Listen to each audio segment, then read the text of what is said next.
Deflects and straight to Neymar. Looking for Messi, gets it back from Messi, meets it on the volley! Oh, what a goal! 4-1 Barca. Now it's a pyrotechnic passing Shaw from Barcelona. Little back heel, it's opened up Messi. Messi scores 3-0. Leo Messi is all smiles. This is E appears on a lot of these scientific calculators. E is another number which is just like pi in the sense that it's transcendental. It doesn't stop anywhere. And also there isn't a very nice way to express what it is. So this one goes by 2.71828 and so on. Actually, this number is also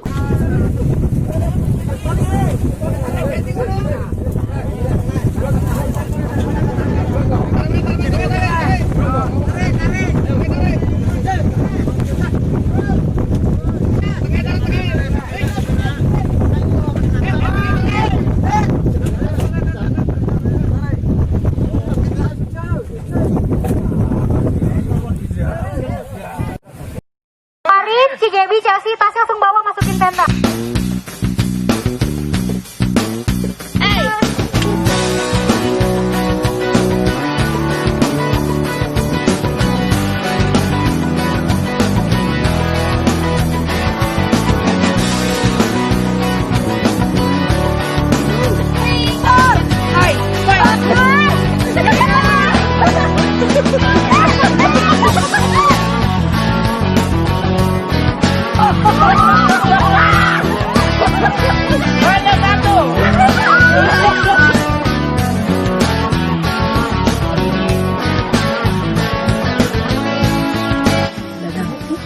Baikan deh Isya.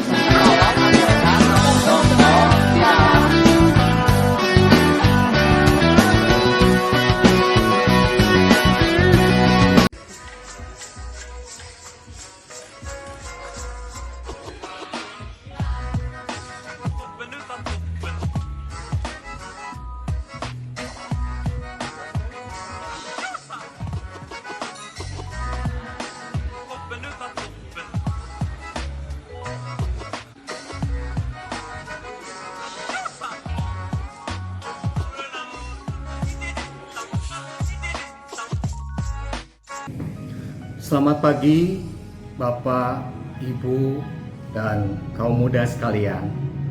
Apa kabarnya? Semoga kita dalam kondisi baik dan dalam kondisi sehat. Kita akan kembali belajar di dalam pelajaran sekolah minggu, yaitu pelajaran yang ketujuh. Pelajaran yang ada hubungannya dengan profesi di dalam kehidupan kita sehari-hari. Tadi kita sudah melihat beberapa cuplikan video. Ada nelayan, ada olahragawan, ada seorang pengajar, dan juga ada kaum muda dengan berbagai aktivitasnya. Hari ini kita akan belajar hubungannya antara profesi dengan pengabaran Injil. Nah, kita akan lihat dasar firman Tuhan yang diambil dari Kisah Para Rasul 18 ayat 1 sampai 3, Kisah Para Rasul 18 ayat 18 dan 19, serta Kisah Para Rasul 18 ayat 24 sampai dengan ayat 28. Saya akan membacakan bagi Bapak, Ibu, dan saudara-saudara sekalian mengenai ayat ini. Paulus di Korintus.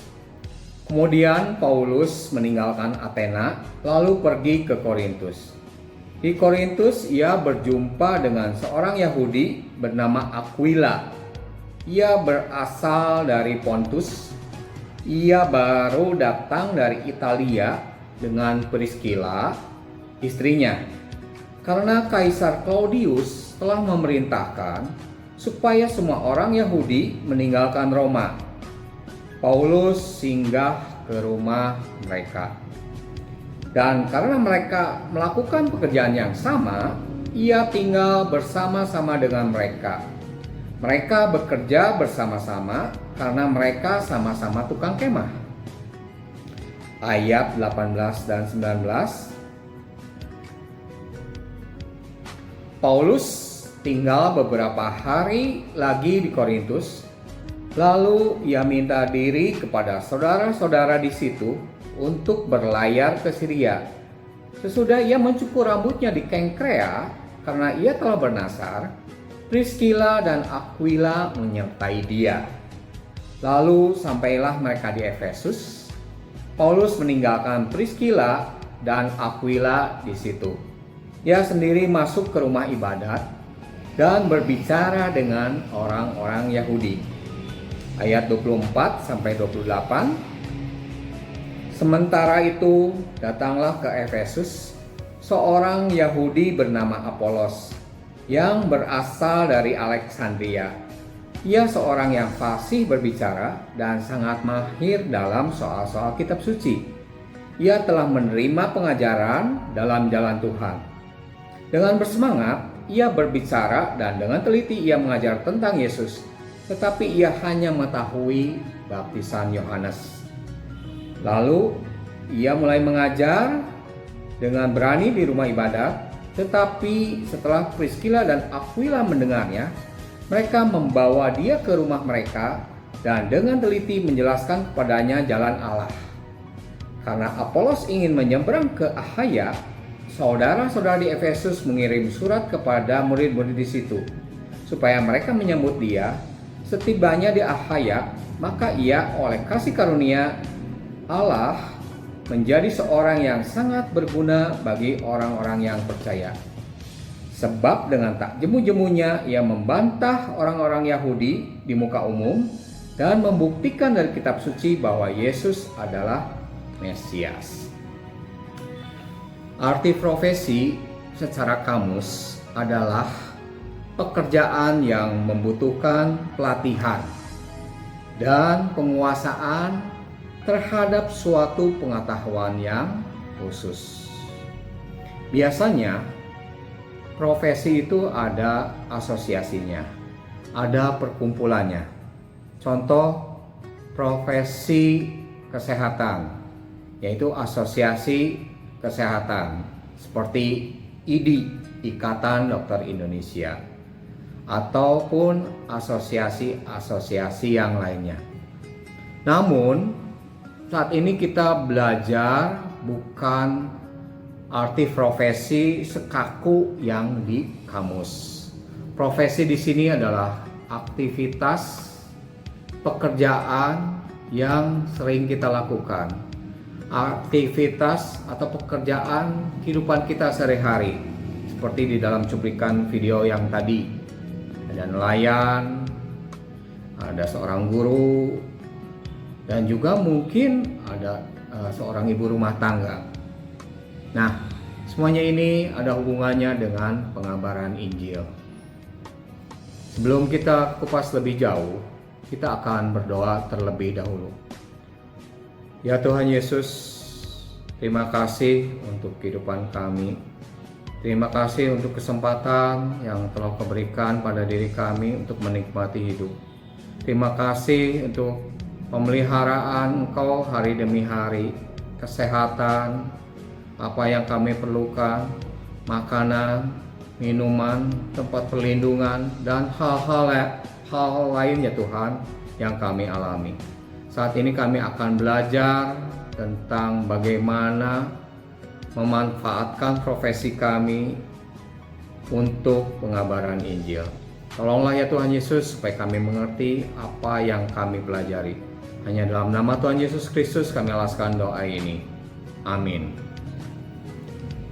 Biasanya kita seringkali merasa tidak nyaman atau merasa risih ketika ada orang yang mengajak ataupun mungkin gereja mengajak ikut serta dalam pengabaran Injil.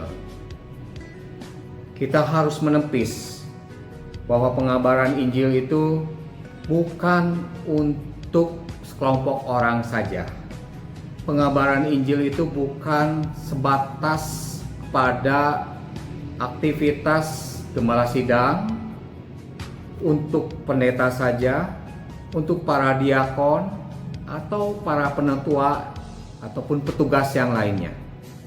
Pengabaran Injil itu adalah suatu aktivitas yang tidak lepas dari profesi kita sehari-hari. Nah, kita lihat contohnya. Di dalam firman Tuhan tadi, ada tokoh Priscilla dan Aquila. Kalau kita melihat, mereka itu adalah seorang tukang tenda. Memang betul, profesinya sama dengan Paulus.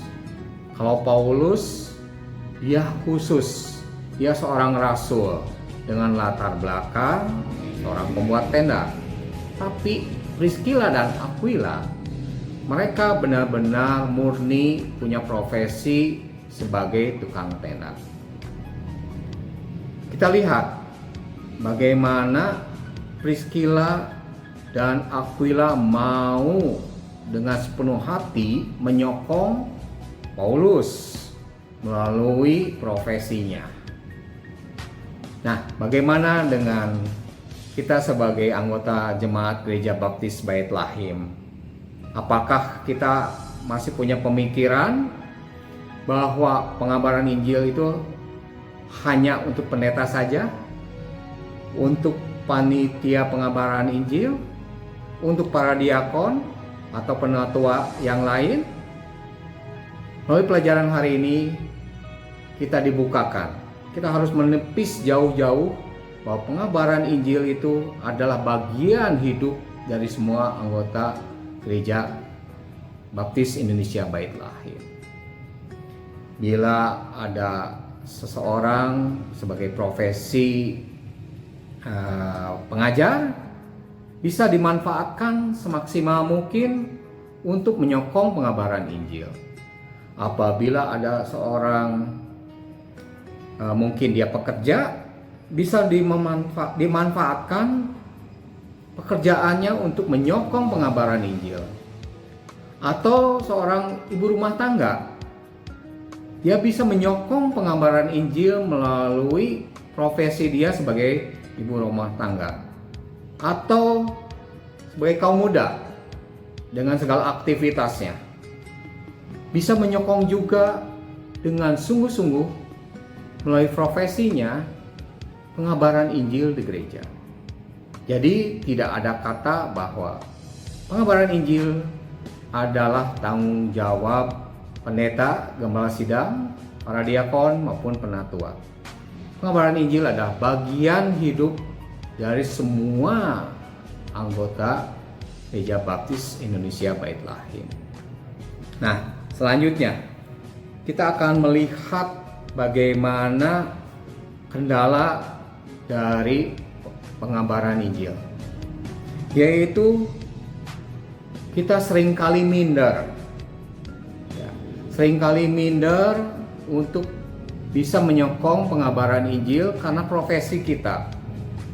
Mungkin kita punya pemikiran, saya mah ibu rumah tangga, apa sih yang saya miliki sehingga bisa menyokong pengabaran Injil? Seorang ibu rumah tangga kan terbatas mengenai pengetahuan firman Tuhan. Kita harus menyadari hal ini. Biasanya seorang yang minder itu karena dia mengukur diri sendiri, mengukur ketidakmampuannya dengan standar yang lebih mampu. Kita harus ingat, pengabaran Injil atau menyampaikan kebenaran firman Tuhan bukan oleh karena kemampuan diri kita sendiri. Kita harus ingat bahwa pengabaran Injil kita sebagai alat saja. Karena pengabaran Injil itu kuasa Allah, kuasa Roh Kudus yang menyertai diri kita sehingga kita dimampukan. Jadi kita tidak perlu minder akan profesi kita. Bila kita melihat dari ilustrasi pelajaran sekolah minggu di kaum muda, itu ada seorang gadis yang bernama Rini. Dia mempunyai profesi sebagai perawat kebun atau yang membersihkan taman kota. Dia tidak minder akan profesinya sebagai petugas kebersihan atau perawat di dalam kegiatan taman kota, tapi dia tetap bersemangat. Dia tidak segan-segannya menyanyikan lagu-lagu rohani sehingga orang-orang bisa melihat sikap hidupnya yang penuh optimis. Sempat dia ditanya, apakah kamu merasa malu akan profesinya? Dia bilang, oh tidak malu. Ini adalah berkat Tuhan. Ini adalah anugerah Tuhan. Nah, dari kisah ini kita lihat Rini bisa menjadi berkat bagi orang-orang yang melihatnya. Dia selalu bersukacita, dia selalu menyanyi, dan ketika ditanya mengenai profesinya, dia tidak merasa minder. Dia tidak merasa rendah diri karena mungkin nilai upahnya kecil. Dia tetap semangat karena ada Yesus di dalam hidup dia. Bagaimana dengan diri kita? Kita tidak usah minder. Kita tidak usah malu untuk dapat menyokong pengabaran Injil sesuai dengan profesi kita yang ada.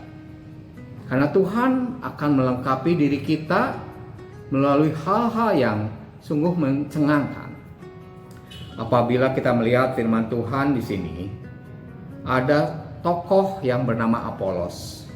Memang Apolos sangat pintar, sangat fasih di dalam menyampaikan kebenaran firman Tuhan pada orang-orang yang dia sampaikan. Dia sangat teliti. Terbukti bahwa Apolos adalah seorang yang terdidik. Namun, ada satu kesempatan Priscilla dan Aquila melihat ada sesuatu yang kurang dalam diri Apolos ketika menyampaikan kebenaran firman Tuhan. Nah, Priscilla dan Aquila sebagai tukang tenda, dia tidak minder. Dia mau memberikan arahan kepada Apolos. Dan kita lihat juga sisi Apolosnya. Walaupun dia pandai, dia menguasai firman Tuhan, tapi dia dengan rendah hati mau menerima pengajaran dari Priscilla dan Aquila. Ada dua sisi.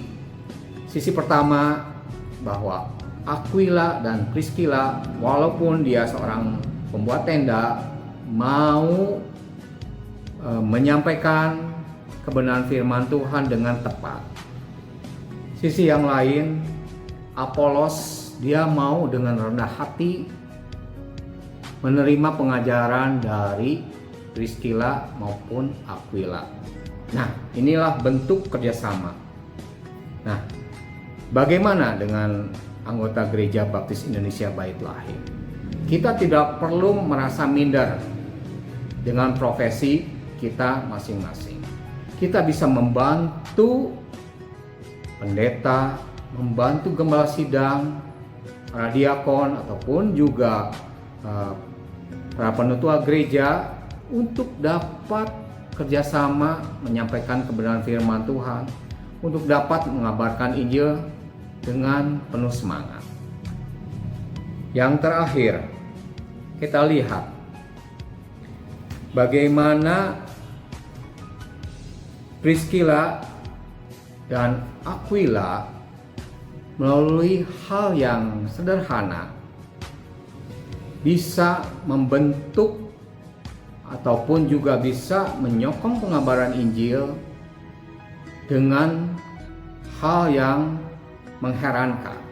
Melalui hal yang sederhana, mereka melayani bisa menghasilkan hal yang mengherankan. Kita lihat dari firman Tuhannya. Sementara itu datanglah ke Efesus seorang Yahudi bernama Apolos yang berasal dari Alexandria. Ia seorang yang fasih berbicara dan sangat mahir dalam soal-soal kitab suci. Kita lihat mahir. Ya. Kedua, ia telah menerima pengajaran dalam jalan Tuhan. Dengan bersemangat, ia berbicara dan dengan teliti ia mengajar tentang Yesus, tetapi ia hanya mengetahui baptisan Yohanes. Ada hal yang ingin saya sampaikan mengenai sikap dari Priscilla dan Aquila. Ia mulai mengajar dengan berani di rumah ibadat, yaitu Apolos. Tetapi setelah Priscilla dan Aquila mendengarnya, mereka membawa dia ke rumah mereka. Kita lihat, membawa ke rumah mereka.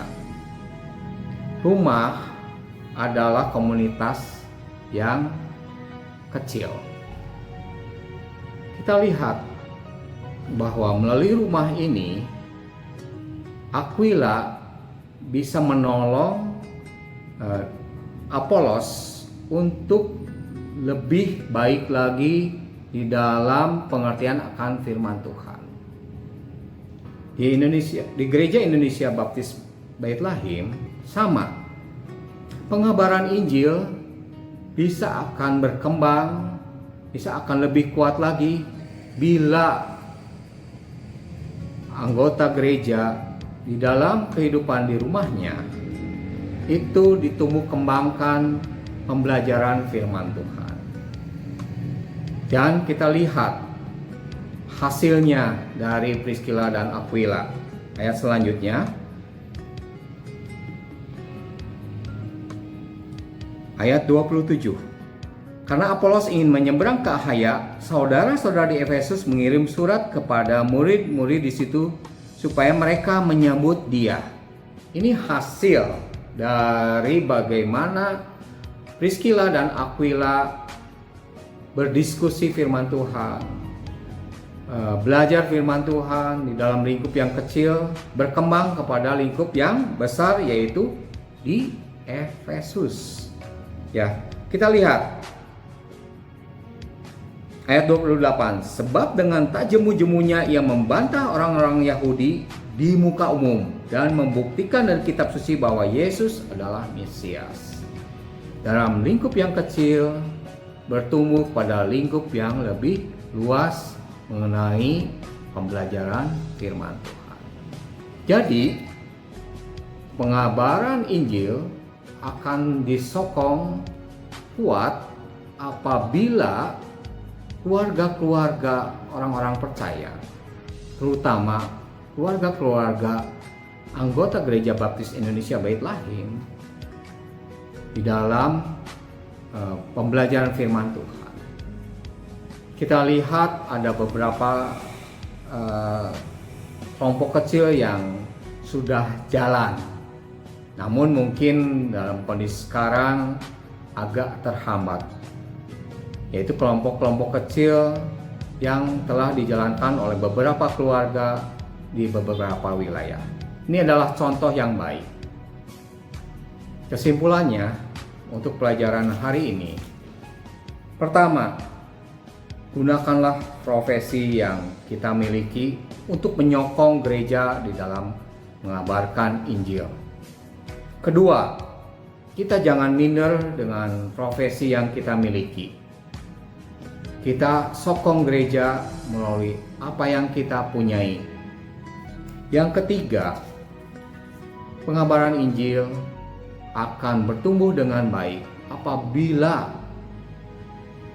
pembelajaran firman Tuhan bertumbuh di dalam keluarga dan berkembang di dalam kelompok-kelompok keluarga atau kelompok-kelompok kecil wilayah kita masing-masing. Demikian firman Tuhan yang saya sampaikan melalui pelajaran sekolah minggu hari ini, kiranya bisa didiskusikan lebih jauh di dalam kelas masing-masing. Mari kita berdoa. Ya Tuhan Yesus, terima kasih untuk kesempatan pada pagi hari ini. Kami telah mengupas beberapa hal mengenai profesi, mengenai pengabaran Injil, dan juga mengenai bagaimana kita belajar di dalam keluarga untuk menyokong pengabaran Injil di Gereja Baptis Indonesia Bait Lahim. Terima kasih ya Tuhan untuk semuanya ini. Hanya dalam nama Tuhan Yesus Kristus kami alaskan doa ini. Amin. Selamat pagi, selamat belajar.